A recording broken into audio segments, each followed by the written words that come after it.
G'day there everyone.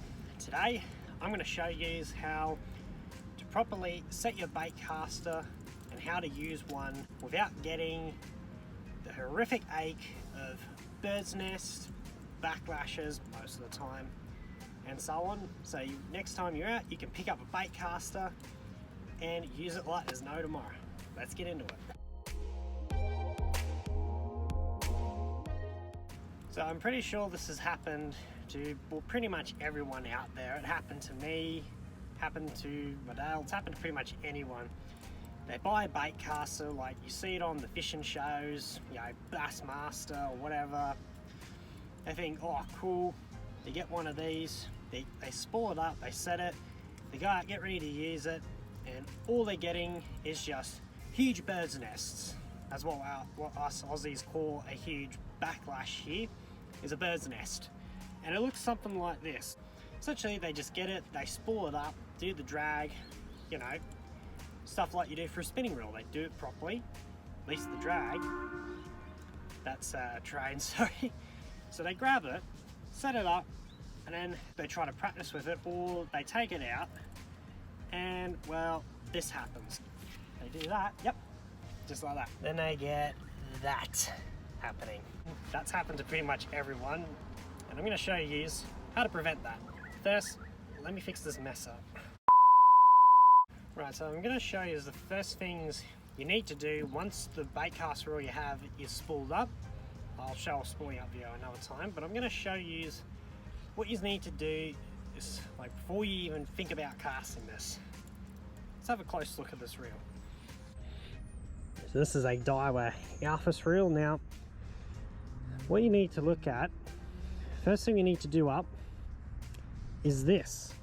This is the spool tension knob, and what this does is when you tighten this, the spool becomes more resistant. It doesn't drop as fast, and the looser it goes, the quicker it goes.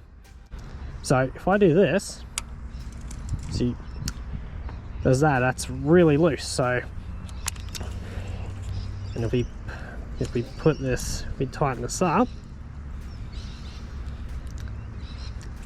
and now it's not dropping at all. So now of course if it's too loose, it's going to bird's nest, and if this is too tight, well, you're not going to get very far. So what we need to do, we need to find the bounce, and what the bounce is, we want the line coming off, we want the lure to drop, we want this lure to drop just fast enough that it doesn't backlash on the reel, but at the same time I don't want it too tight that it's not going to drop. So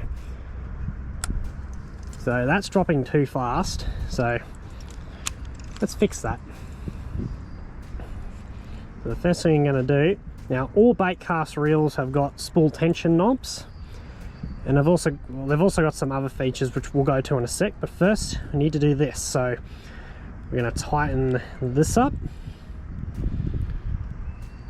Now let's see what happens.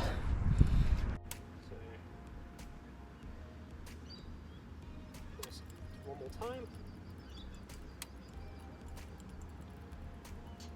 You can give it a jiggle, but I'm sort of cheating, so let's just back it off a bit more.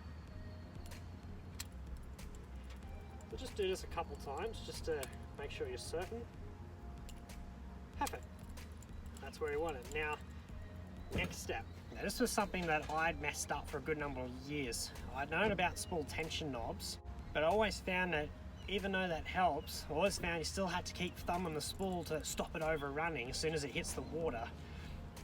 That sort of worked, but that also became a real big pain, especially when you try to make further casts. And it was something I didn't find out till about 5 years ago. There's a set of, well, what I call dual brakes, but what they are cast controls. Let me show you what's in this. So what I mean by cast controls, I mean this thing right here. Now some bait cast reels have got the dial directly on the side. Some of them are internal. They're either plastic sheaths or aluminium sheaths that you just push up or you push down. They do the exact same thing. Some reels are even digitally controlled, like the Antares DC or the Corrado DC. But in this case, this dial is on the outside and it sits just under the spool. So notice how I've got that on 0. But what this does is this allows you to fine tune this reel even further. So your spool tension knob is more of a rough sort of adjustment. But what your cast control dial does is this finely tunes the reel a bit better. So what we need to do, I'm going to do this up a fair bit. Now it will vary. All this weight varies depending on what size lure you use, weight, and so on. You just got to check each time you put a new lure or a bait or whatever on. So I'm going to start this off fairly high. So we'll go to about there. And essentially you want to make further sort of casts. You just adjust that, but we want to try and get it just right that I can flick this without having my thumb on here, but also enough so I can get decent distance. But let's give this a go. Look at that, no thumb needed. We'll back that off a bit more and we'll go to 14. So I'm going to flick this as hard as I can. For that particular lure weight, that is set how I personally like that. Now that's good if you want distance. One more time. Look at the force you can put into that and it does not backlash. It's so simple. And you can get decent distance out of it. So those are the two most important things you need to do for a bait cast reel. So now as you can see, you don't get backlashes anymore. You set them up right like that.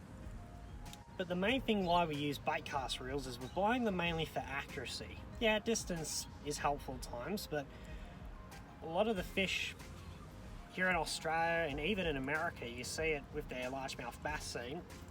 You buy a bait cast reel mainly for accuracy. You've even seen in some of my barramundi fishing videos that you often, when you get the bites, you don't really get those fish out in the middle of the open. You can at times, things like bass when they're schooled up, but a lot of the times, especially in rivers, it's not so much in lakes and dams, but it's especially the case in rivers, you know, for Murray cod, barramundi, bass, even yellow belly. Essentially stuff that is very structurally orientated. So it's very important that you can get your cast right into those spots, or otherwise you're not going to get a damn bite. So I'm going to show you some little tricks what we do here, but the reason why we still thumb our reels. So I'm going to show you what that looks like. Just want to thumb it gently, or even put your, but you don't want to just boom like that, because what can happen is, let's see if I can show it. If you merely try to stop it like this while it's still in mid-air, like watch this, you get that happening. I'll do it again.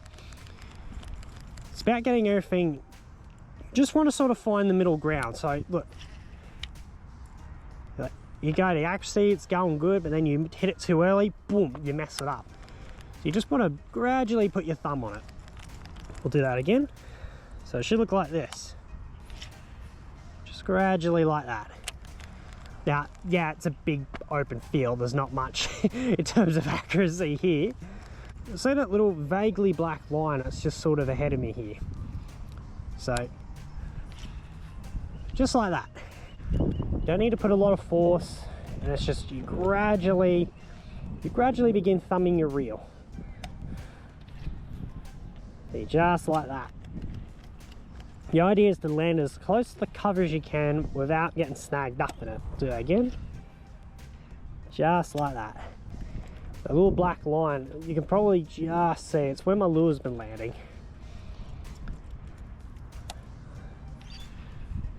Just a bit of practice in your backyard, or even better, on some footy fields. And just set yourself up a little target you can hit at, and just like that. Well guys, that wraps up the my first ever tutorial video and beginning of the how-to series for you guys out there who want to get into fishing. Hope you've learnt something from that. So today was just really the basic stuff of how to set your reel up, and also just a little bit about thumb control on the reel and why that is still necessary. But yeah, no, hope you guys enjoyed my first ever how-to video. This will be the first entry of a long line of how-to series on this channel. And no, if you want to, like and subscribe and keep an eye out for the upcoming vids. But hope you guys enjoyed the video. Good luck to yous out there on the water. Lord be with yous, and see you in the next video. Colonel out. Gather round, you may feel hopeless, but I'll never